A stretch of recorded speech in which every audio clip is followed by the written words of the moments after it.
Hello, welcome to the video. I'm Melissa, I write books, and today we are talking about what you do with your first draft before you take a break. We're coming to the end of November, which means you're probably coming to the end of a draft. And even if you're not, you're coming to a point where you've been working on a writing project for like a certain amount of time. You've been really head in the sand working on the project, and you're likely going to take a break in December. Lots of people take breaks from their books in December, even if there is still some left. I know I have done this before. This year is actually the first year I've actually completed the first draft of the book in the month of November. Last year I kept on going into December, but other years I have taken a break from the book until January or something. But this doesn't even specifically have to be directly about, finishing a book in the month of November. Just about any time you finish a draft or you take an intentional break. Because it's very popular advice to take a long break after you finish a draft of a book so that you can get perspective on it. I do think that advice is good generally, but I think I have ran into issues multiple different times where I leave a book specifically after a really rough first draft, and I haven't left myself any sort of map to go back to it. And so when I go back in, I have to spend a whole month trying to figure out, where did I leave this? What state is it in? What's going on?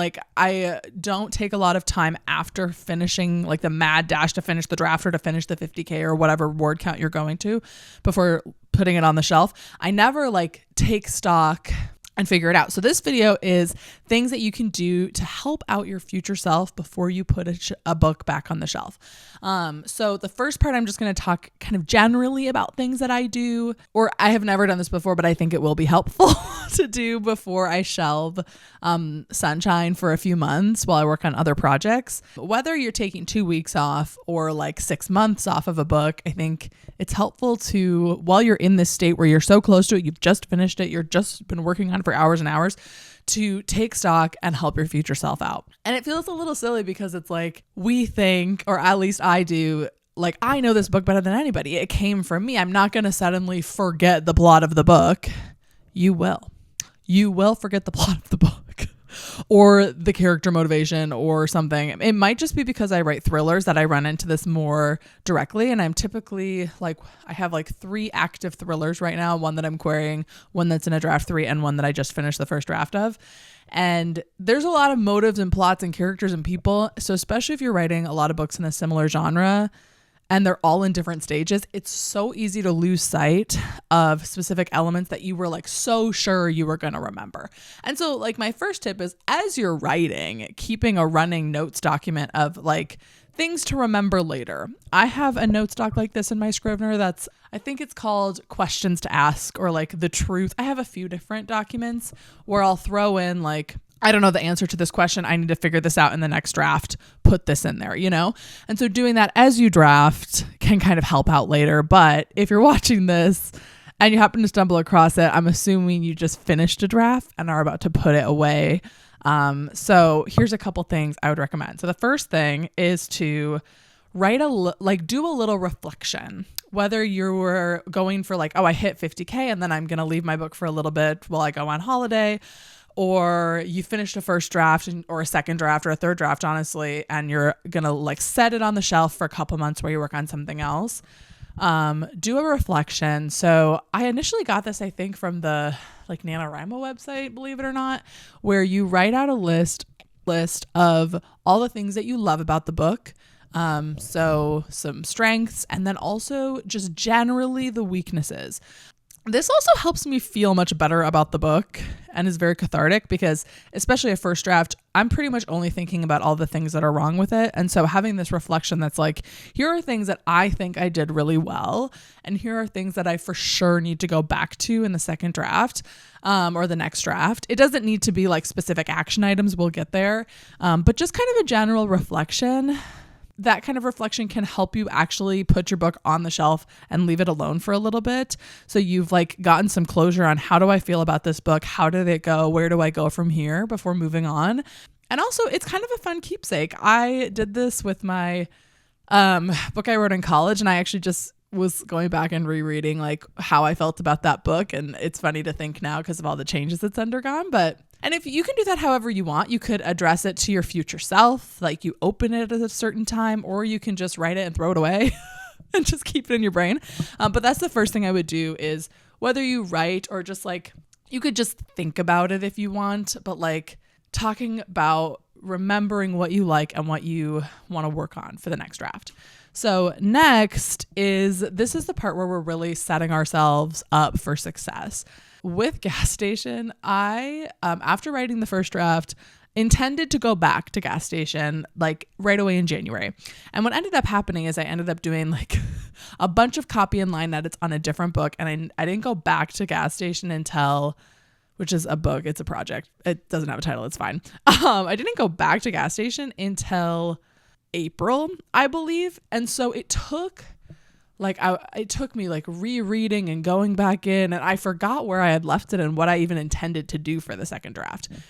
And while it's good to get like fresh eyes on a book after a few months, I can assure you, or you maybe not, but I always feel like when I'm about to put a book away, I have all these thoughts in my head of like, oh, this is what I'm going to do for draft 2. These are all the things I need to add.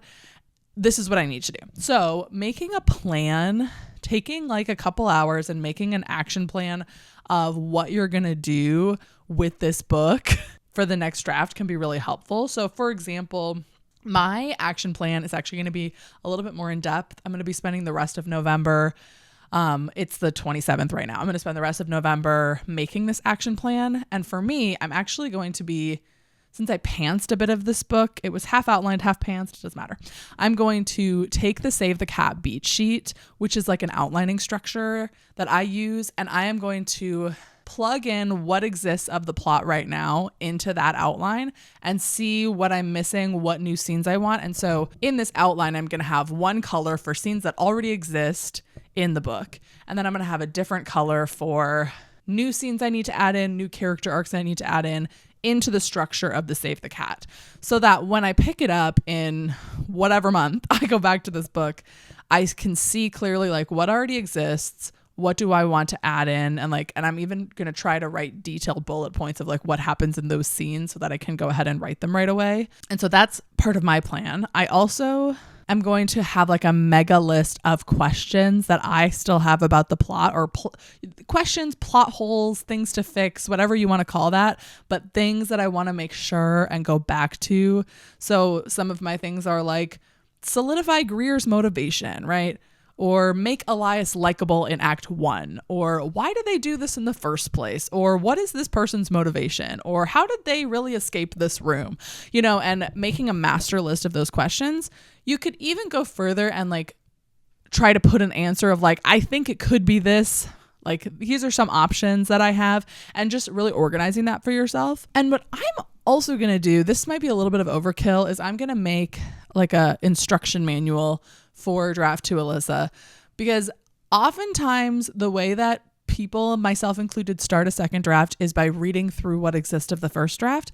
And I want to expedite it because that can sometimes take months for me, or weeks, because I really want to go in and annotate. But I think for my second draft, I want to start rewriting from the beginning. I don't feel the need to reread the whole thing. That's part of the benefit of having this Save the Cat outline that I'm going to create. So I'll be able to see like, okay, this is what happens in the book. This is the new scenes I'm going to write. And so then kind of rewriting the book from the beginning, taking a lot from the old draft, but retyping. I might copy and paste some things and then like edit through them. And in that rewriting, writing in the new scenes as they come in, just because this draft is at a much more bare bones structure than it typically is. So I'm going to write myself a list of first thing I want you to do is try to answer all these questions and then start rewriting it from the beginning, adding in these scenes as you go and putting in the questions. Like this is where you might want to hint towards this question, like really writing myself an instruction manual for when I pick this book back up again, because there's not a lot of resources on how to revise. And that's because, well, there are, but not as many as how to write a book, if you know what I'm saying. And I think the reason for this is everybody revises differently because everyone's first draft looks different. Some people draft much more slowly than I do and like actually go back and edit their scenes as they're writing the first draft. And also maybe they had a really solid outline, so they knew everything that was going to happen, so they were able to set up things first. So they, in their first revision, might be able to jump right into rereading and annotating and like thinking about what could be fixed. Whereas in my second draft, I already know there's plot holes. I already know that there's characters I need to introduce earlier. I already know that there's new scenes I need to write. And so my revision is going to look much different than somebody who's fully outlined and like really taken their time with the sentences of the book. So I think that's why I'm not going to give you a prescriptive way of how to prep your book for revision. After you take a look, either take stock of what you need to do for the next draft or send your book out for print. The next thing is to celebrate. Even if you feel like the book is garbage sauce, still celebrate whatever milestone you've hit, whatever word count you've hit, whatever draft. Like if you've reached the end, or if you reached 50K, or you just need a break, even if you don't feel like the work itself is worth celebrating, your time is worth celebrating. Writing is such a solitary thing. The only constant in writing is rejection. I typically say this about traditional publishing and querying, but the amount of times we self-reject as writers, and the amount of times like a reader might reject, or we reject our own success because the words on the page, it takes a long time for the words on the page to look good most of the time. Take the time to celebrate the work that you put into it, even if you didn't finish, even if you're disappointed with where you left off.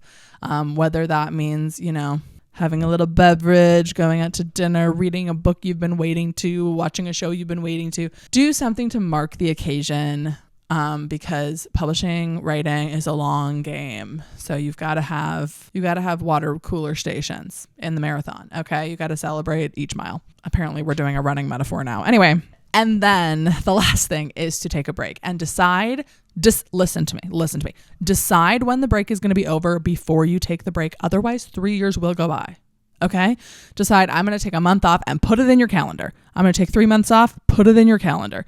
Unless you're doing it like me, where I'm like, whenever I finish the next book, but I'm still going to put it in my calendar so that it's like in the back of my mind, So put it in the calendar. Do you hear me? I know you might not quite be done. We still have a few days left of November, but I think it's a good thing to think about. Let me know what you guys do. Do you do anything like this before you shelve a book? Wherever you're at, whatever state your book is at before you shelve it, know that I'm proud of you. Okay. So I'm trying to be better at words of affirmation. So that was impressive for me. Thank you. That's what I have. So the next video will be probably a vlog of me doing this process. So I'll be doing the outlining, doing the save the cat of it all, making myself that revision checklist for the remainder of November. So yeah, let me know how it's going for you. I'm so excited to hear about your books and read them one day. So keep doing it and put it in the calendar for gosh sake. Okay. Comment down below a calendar emoji. Do it. Do it and you're cool. Do it. Thank you. Goodbye. I'll see you tomorrow.